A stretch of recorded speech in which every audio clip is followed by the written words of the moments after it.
Coach, you need a water? No, I'm good. You didn't put anything in it, right? No, you're good. Whenever you're ready.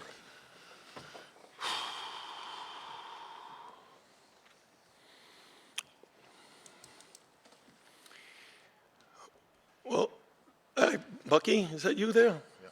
Good to see you. The ACC tournament is really like the NCAA tournament. It's survive and advance.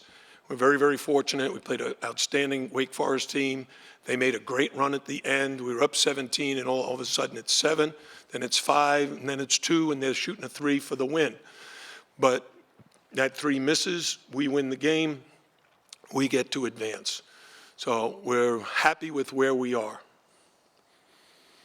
Questions? Raise your hand. Let's get the handheld mic to you and let us know who you are and who you're affiliated with. Jack Brisnine, 3304 Sports. Isaiah had 17 tonight. How much of a luxury is it for you to have a guy with so much experience as you enter the postseason? It's a great factor for me. I feel like just with a lot of experience going into this, my 4th time in the tournament, it just helps. I feel like it just helps the team more and just being more composed and taking the pressure. And I feel like it's just helpful for the team, and the way that our team plays and we play together is really helpful. Yeah, Mitchell Northam filling in for the Miami Herald. Isaiah, I think during that 17-point run in the second quarter where you guys took that big lead, I think you had 5 points and 3 assists. What was working for y'all during that stretch early in the second? We were just, like I said, we were just playing together. We was playing harder on defense, and we got a lot of assists. I feel like a lot of back doors, a lot of playing together. I feel like that's what got us going. Front row here. Jordan Miller, he really kind of stabilized the team in the first half. Just how much of has he been kind of the glue of this team when it comes to just his all-around game? Jordan Miller, he's a great player. The way he plays confident, he plays together, and he's always there. He always passing the ball. He always playing great on defense. He's always in the play, I feel like, and he always makes the best play, I feel like, and he's just a great help to the team. Left aisle.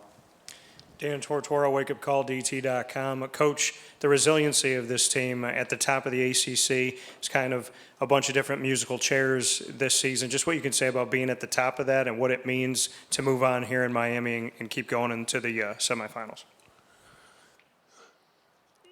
My observation of the ACC is simply this, that the transfer portal has transformed college basketball. So before the season ever starts, you really don't know what the opponent is going to present to you, because they're going to have players you never saw before. They played in different leagues. In decades past, you kind of knew the team and you knew the style, you knew what they were going to do, and you could prepare for that well in advance. Not so anymore. With the ACC, we have a lot of teams that maybe struggle early, trying to fit the pieces together. We have other teams that play really well early because they've got returning players. And I see it like it's almost cyclical. You know, you have teams that are really good for a while, and then they drop off a little bit. And in our case, we dropped off a little bit a couple of years, and then last year we came back strong, and this year even stronger. So I just think the league is very talented, a lot of very gifted players, some of them who played someplace else and then came in and did a great job for their new team. We also have members of the media on Zoom. If you have a question, please use the raise hand function. We'll try to get to you. Front row. Coach, Essex Thayer with Deacons Daily on SI.com. In the last minute, Wake Forest hit 3 3-pointers to kind of stay in the game. A, was that an expectation that they were going to be able to fight back like that? And B, how is that just a testament to a team that, you know, was a middling ACC team that they were fighting against the #1 team in the conference? At the end? I don't consider them a Midland ACC team. I consider Steve Forbes, his staff, and that program really in a great place because they're playing extremely well throughout the season. And we're very fortunate that we won today.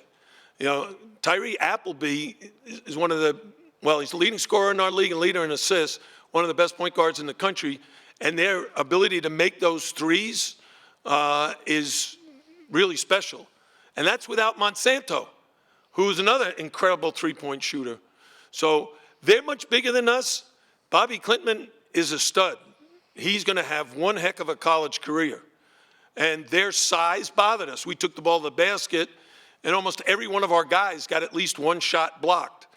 The resiliency, though, that our guys showed is that didn't deter us from continuing to be on the attack, and we did a great job of that.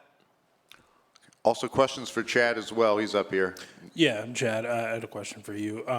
Coach just talked about a couple minutes ago the transfer portal and how that sort of changed college basketball. I think today was your 14th double-double this season for this team. How have you kind of been able to just fit in so well and have an impact as a portal player?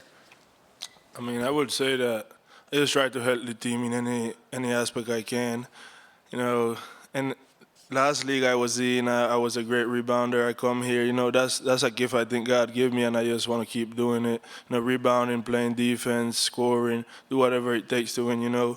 My teammates, I got to give them credit because without them I couldn't do anything. So it's just that. I love rebounding, I love playing defense. I just want to help the team. Left aisle. Coach, going back to your comments about the transfer portal as well as NIL, we've seen a bunch of coaches within this conference, and Roy Williams, Coach K, Mike Bray, Jim Boeheim, and then Jay Wright in the Big East. A lot of coaches that have been around for a while, not sticking around in this era.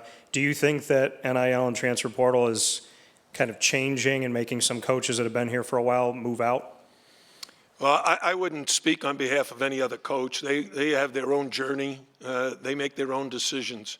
My focus is on doing my job as well as I can and coaching these guys as well as I can and helping them try to play really, really well and enjoy their journey. Because the transfer portal, you got to understand this. There were always transfers, but they had to sit out. And you helped them during that sit out to adjust to your system. So kids would come in like an Angel Rodriguez, he sat out. Sheldon McClellan, for us, sat out. Well, those guys, when they got ready to play, they were already Miami players. They knew exactly what was expected. What the transfer portal has done is the transfers now, they have a very brief window to figure out how to complement their new teammates. And a lot of them are older guys, like Chad has already played 2 years of college ball. Nigel played 2 years of college ball. So they're used to their other system. The best you can hope for as a coach is that they'll come in and embrace the new system. And with Jordan Miller, Nigel, Norshad, we got three of the best transfers who only care about winning. And that's the whole key. If they buy into your system, and Norshad said it, is because all he wants to do is win. And so you're going to listen to what the coaches have, the game plan, the practice plans, and you're going to try to help the team be as good as it can be. And then you have veteran players who return, and boy, it's so important for them to embrace the newcomers. So we had 2 transfers and 4 freshmen, and Isaiah and Anthony and Harlan, they embraced those guys. They made them feel a part of the program right away. There was no time where the new guys felt like, oh, I don't belong here. These guys don't like me.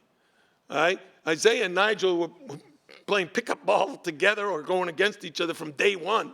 And I walked in the gym and I saw them. They were like best friends after like knowing each other for 10 minutes. Is that true? Yep. The Wake Forest locker room is now open. Next question, front row here. Marcus Benjamin with CanesCounty.com. Coach, this is the 3rd game where the game came down to the last shot. Is there any kind of sense of maybe disappointment that in games where you guys were essentially in control that it came down to another final shot for you guys? Survive and advance. Lose and go home. We won. We're moving on. Do we make mistakes? Yeah. But basically, Isaiah made a game-winning shot. All right? You put yourself in a position to win. We could have been behind, and we could have been the team down 17. Well, it happens. That's what sports are all about. It's a reality show at its best. You don't really know what's going to happen. We've had big leads and lost them. We've come from behind and won them. So, I like these guys. I wish we would have won by double figures, but I'll take it. I would take it too. We're going to take our next question from Zoom from Luke Cheney. Luke, go ahead. Hey, Coach. Jordan Miller today with 18 points, 9 rebounds, 5 assists. Just talk a little bit about his performance. I said this beforehand, before the season. This guy is the most underrated player in the country. We had 3 guys on the all-conference team. Zay was player of the year and deserved it. But if they had chosen Jordan Miller, he would have deserved it. If they chose Chad, these guys are terrific. And what makes them so terrific is you just see the numbers. They share the ball. They do everything as a team. So Jordan Miller is a fantastic player, and we needed everything he did today, especially in the first half when we got off to a slow start. He kept us in the lead. Any other questions? Okay, thanks, guys. See you tomorrow. Thank you.